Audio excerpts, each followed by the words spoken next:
listening to the Full Court Press with your host, Drew Duncan. Don't you dare touch that dial.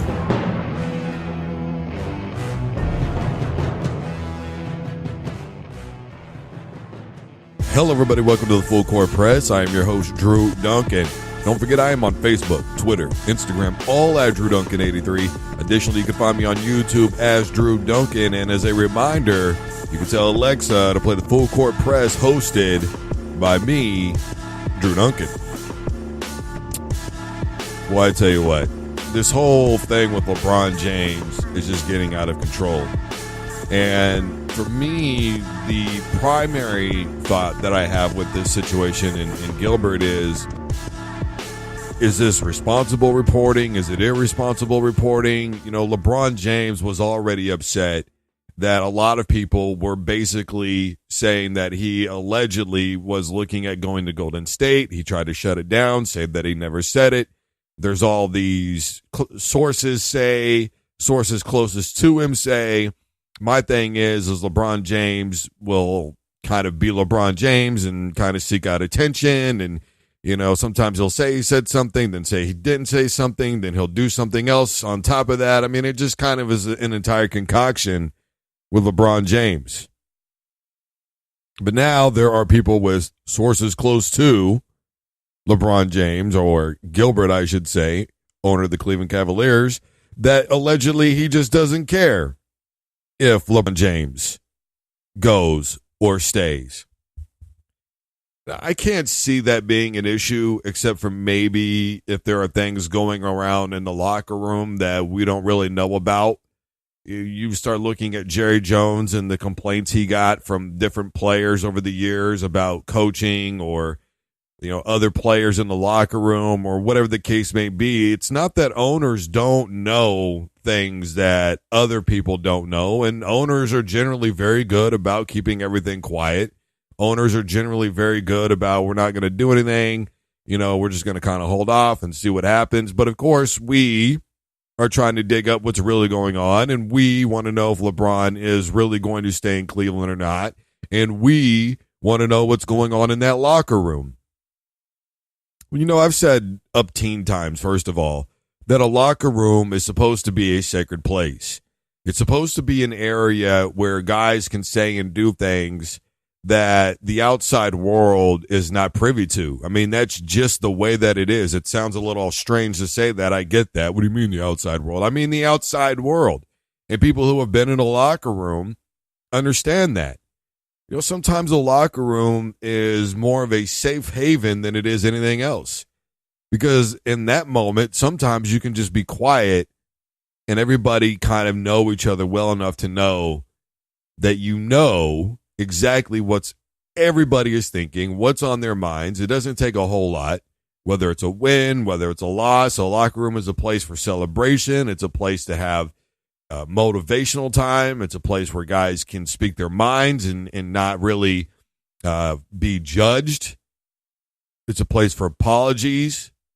I mean, everybody's been talking about the Philadelphia Eagles and that Super Bowl victory, and, you know, what a tight-knit locker room that those guys all have. I mean, that's a huge part of sports, guys.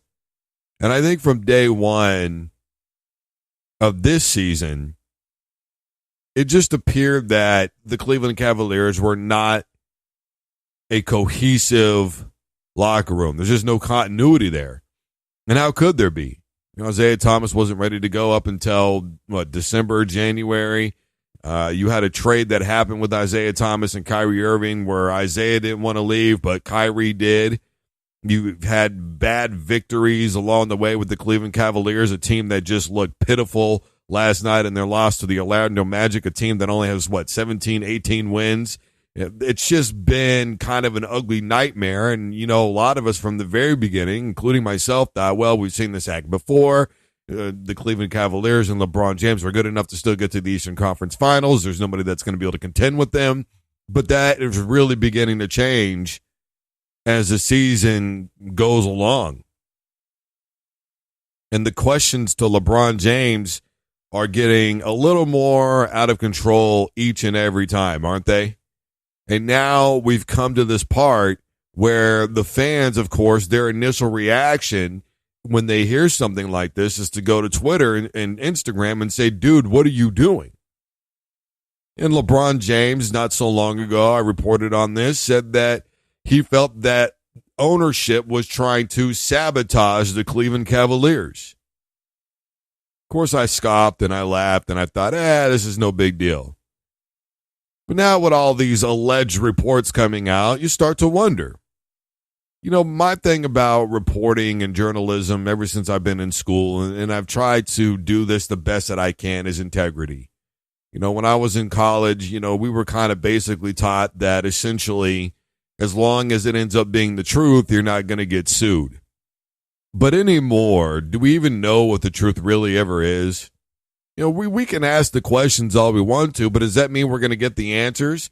And even then, when we get answers, even if they are the truth, a lot of times it's the answers that we don't like, and we're just so quick to just get mad and take to social media and just start, you know, going down the list of all the different comments. And, you know, and I get it. Everybody feels a certain way, and they want to be able to put that feeling out there. And we want people that are in positions of leadership and ownership to listen to what our grievances are, what we think could make our team better, what we think could make our beloved sports better, what we think could make our players better. We've all got an opinion about it. Whether it's right or wrong or indifferent becomes kind of irrelevant because we just want people to hear what we have to say. And that's okay. I'm not knocking that. I think that's one of the great things about social media. But I think the problem that I have here is when you've got former ESPN guys, you know, that are now working for Cleveland and they're just throwing things out there. Is it for attention, or is this something that he can say with absolution that this is a credible source to the situation? Because one of the first things that you're taught in journalism is how credible is your source. And when you release something, you better make sure that the source that you have is a good one. Because if it all finds out that it's a falsity, well, then it's going to put you in a deep trouble spot. Because now you've got to deal with irresponsible reporting and lawsuits and everything else that goes along with it.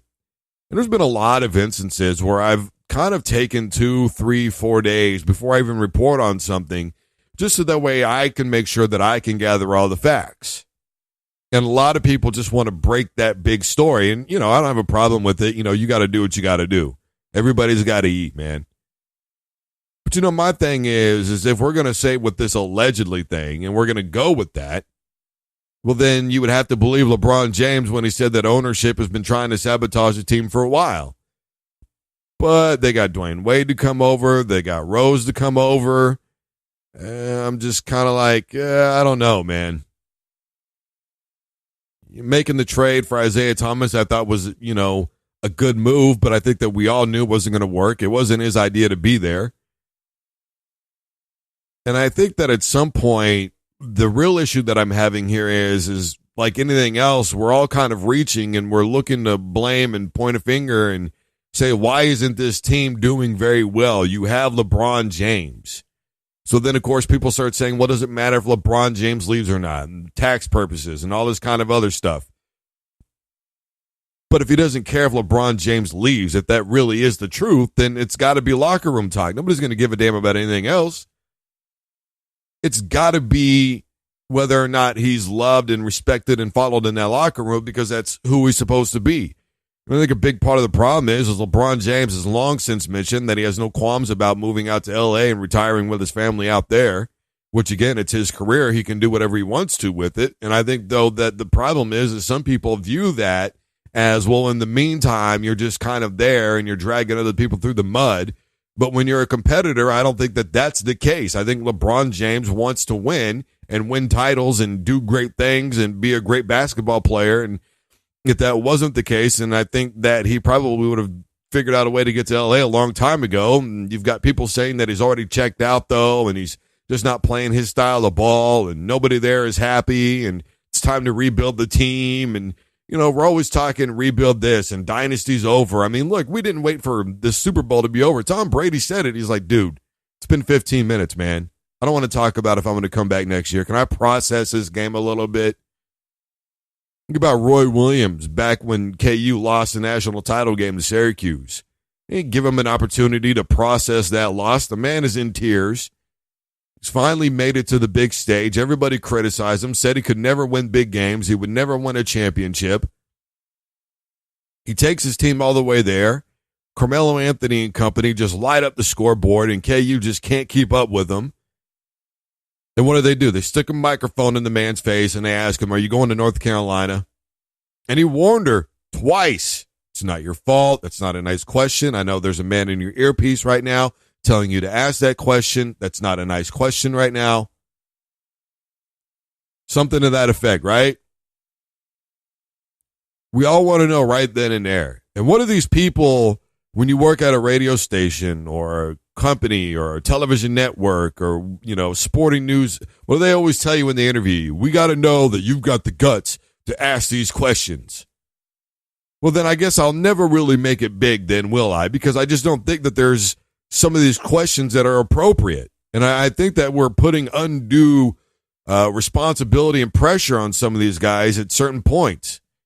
Hey, look, man, a couple of days after the game is over, you want to talk to Tom Brady about whether or not he's going to retire and let him process it. Rob Gronkowski, whether or not he's going to retire and let him process it.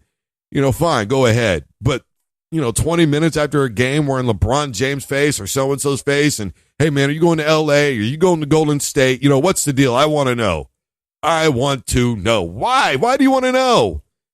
That's what I've been talking about for a long time. The game itself has just become irrelevant because of this type of reporting that's going on, and I understand it's what gets clicks and comments, and the game itself sometimes doesn't always do it, but that's because we're not promoting the game itself.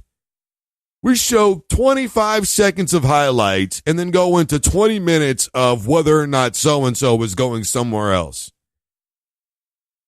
Is this game proof that LeBron James wants to leave? Why? Because he had a bad game? What happens when he has a great game and they lose? Is that game proof that LeBron James wants to leave too? What is he doing? Advertising for every other team out there? I just don't know where we get this idea that this is okay, because it's not. The whole thing about the Super Bowl I talked about was effort plays. Making blocks from running backs with Harrison trying to get to Foles. Guys that were sneaking out of the backfield, guys that were fighting for extra yards, guys that were jumping to make catches. It was all effort plays why the Super Bowl was won. But all anybody wanted to talk about was the future of the Patriots, and are we seeing the end of the greatest dynasty ever? And really? You just eyewitnessed the most yards ever in a Super Bowl game. And all you want to talk about is whether or not Tom Brady's coming back next season. I start to wonder if anybody knows what a 2-3 zone is. Does anybody know what pistol trips formation is? Does anybody know what Y slot, go Z read really means? Does anybody know any of this stuff anymore? It's amazing to me that journalists get criticized because we allegedly don't know what we're looking at, right? But then when we do talk about what we know, what we think we're looking at, we don't have a clue. Oh, no, you don't know. So what do? We bring in other athletes and all this other stuff. But then we find out that what really keeps everybody entertained is talking about all this other stuff, but then they get mad because they go, we tired of the drama, why don't we talk about something else? So what do we all do? Well, I tell you what I personally do. I stick to what I know. And what I know is that LeBron James is currently a Cleveland Cavalier. And from what I see, LeBron James doesn't have the locker room. And if LeBron James doesn't have the locker room, then that's going to be the ultimate decider as to whether or not he stays or goes. But in the meantime, the Boston Celtics are currently the team that everybody's trying to catch up to, along with the Toronto Raptors. And I think that there's a lot of different factors because we still have seen this movie before, and we've seen the Cleveland Cavaliers be a 2 seed or a 3 seed, and it doesn't really matter because at the end of the day, even though I hate that term, it completely applies here, they still have one of the greatest basketball players ever in LeBron James on their team. And when the lights are on and it's camera action and it's really time to shine, i.e. the playoffs, that is when LeBron James takes over. That is when we see the absolute best of LeBron. But I think the problem is, though, and this is something that I've talked about, is waiting till the playoffs to see that kind of thing is something else that's really bothered me, and that is we have lost the importance of the regular season. You know, this whole thing came out, again, not 20 minutes, it seems like, after the Super Bowl was over, about who the greatest quarterback of all time was. It's been going on for a while, but obviously it really started to hit hard. We started discussing Joe Montana and Tom Brady, and then comparing Brady to LeBron again, and then Brady to Jordan, and all anybody wanted to talk about was the rings. That's it. I guess I'm upset about it because people forget what you had to go through to get there. The man hours. Being in a gym for days. The sacrifices you make. Being away from your family. Studying game film. Workout after workout after workout. 2-a-day practices. Being on the road constantly. Memorizing a playbook. Do you guys have any idea how difficult it is to memorize a freaking playbook nowadays? This ain't Pee-wee football, man. All right? We're not just lining up and running, I right 22 dive anymore. And even at the Pee-wee level, they're not doing stuff like that anymore. It's more complicated than when I was at the Pee-wee leagues. Do you really think that memorizing the playbook and the terminology and understanding things that have been going on, do you really think that all that is easy?